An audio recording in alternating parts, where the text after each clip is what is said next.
Selamat sore Bang, perkenalkan nama saya Joshua Lens Franklin Saragi dengan NIM 11S23028. Pada video kita kali ini saya akan menjelaskan praktikum kita yang ke-6. Nah, saya langsung share screen saja.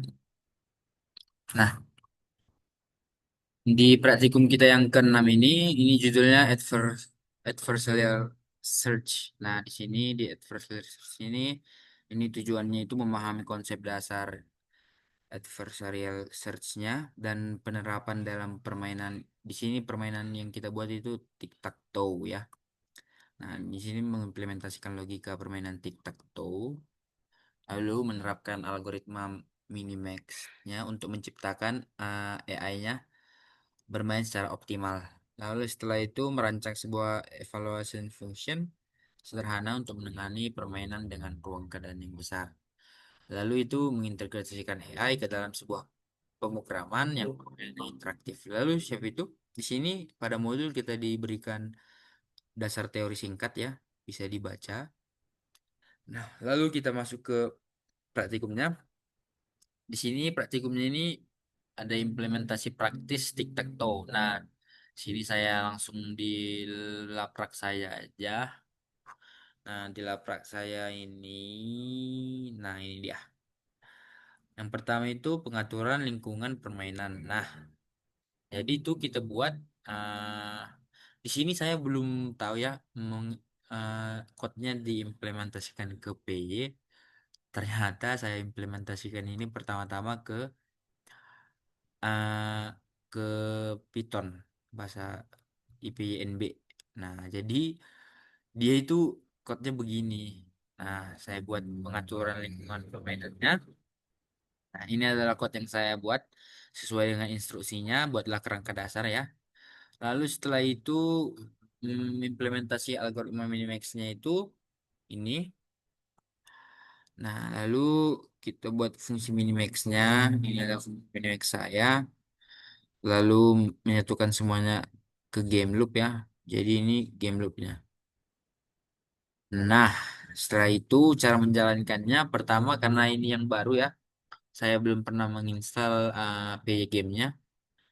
Nah, jadi install PY Games, lalu shape itu di inilah kode-kode yang di atas tadi. Jadi buat saya gabungkan ke game UI PY. Nah, di sini jadi sini kodenya. Lalu kita menjalankan UI-nya, game UI PY-nya itu. Setelah itu akan muncullah kotak GUI.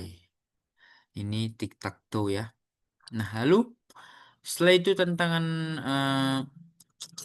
tantangan praktikumnya itu yang itu mengoptimasi dengan beta beta pro running ya. Berarti itu hmm, kita buat fungsi minimax-nya, lalu kita ubah minimax-nya jadi menerima dua parameter tambahan yaitu alpha dan beta.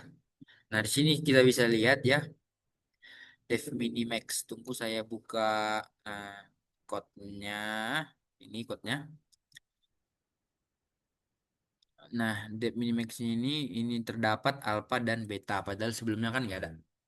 Nah, jadi itu dengan alpha dan beta running ini kita bisa memangkas cabang yang tidak perlu dilihat. Jadi AI-nya itu nggak terlalu banyak mikir, tapi juga jalannya juga bagus.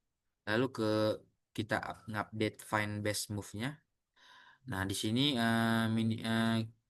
kita lihat di sini find back find best move-nya itu seperti ini. Nah, lalu di nomor satu ini masalah awalnya kan algoritma minimax-nya murni mengevaluasi semua kemungkinan langkah di papan 5x5 kita dengan kompleksitas yang sangat besar sehingga pemrogramannya menjadi lambat atau bahkan nggak responding, not responding. Nah, jadi kalau itu solusinya itu tinggal menambahkan alpha beta pruning dengan dua parameter tambahan lalu Si kalau ada yang nanya apa sih fungsi alpha ini? Fungsi alphanya itu nilai terbaik yang bisa kita pastikan untuk max AI sejauh ini. Lalu itu betanya itu untuk nilai terbaik yang bisa dipastikan untuk min manusia sejauh ini. Lalu yaitu jika dalam pencarian ditemukan bahwa beta lebih kecil sama dengan dari alfa, maka cabang itu tidak mungkin menghasilkan solusi terbaik. Jadi dia langsung dipangkas gitu loh. Jadi dia AI-nya itu nggak mikir lama. Jadi proses berjalannya itu lebih cepat.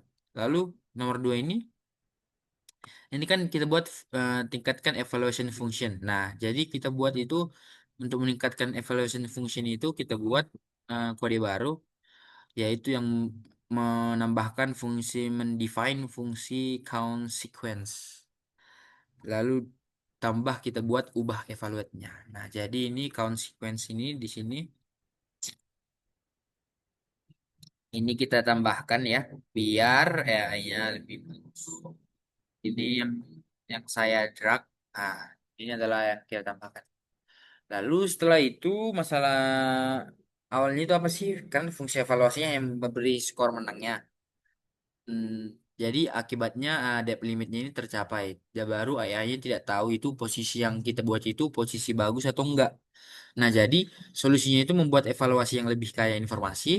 Jadi AI-nya itu bisa loh bukan hanya menentukan siapa yang menang dan enggak, tapi dia bisa menentukan jalanmu itu yang kau buat di TikTok itu bagus atau bukan. Nah, lalu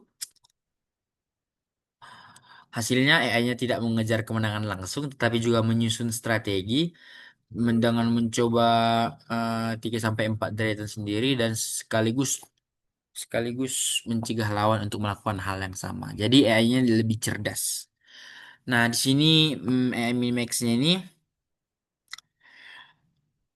lalu dibuatkan di sini kan tantangan modifikasi kode AI dengan memiliki 25 kemungkinan untuk melakukan langkah acak. Nah, saya cukup memodifikasi dengan logika random change dengan sebelum AI menggunakan Minimax. Nah, jadi Minimax find base nya itu kita ubah lagi seperti ini. Nah, jadi masalah awalnya itu dengan Minimax-nya evaluasinya kuat, AI menjadi sangat sulit disalahkan. Bahkan game ini gak adil kayak. Tapi solusinya itu menambah unsur probabilitas kesalahan dengan random. Jadi itu hasilnya itu AI-nya lebih terasa manusiawi terkadang buat kesalahan kecil sehingga pemainnya dapat menang. Nah, di sini kita coba jalankan set. Nah, ini adalah permainan tic-tac-toe-nya. Nah, saya buat ini, AI-nya ke sini, saya buat ini, AI-nya ke sini. Oke, mungkin cukup sekian dari video kita kali ini. Terima kasih.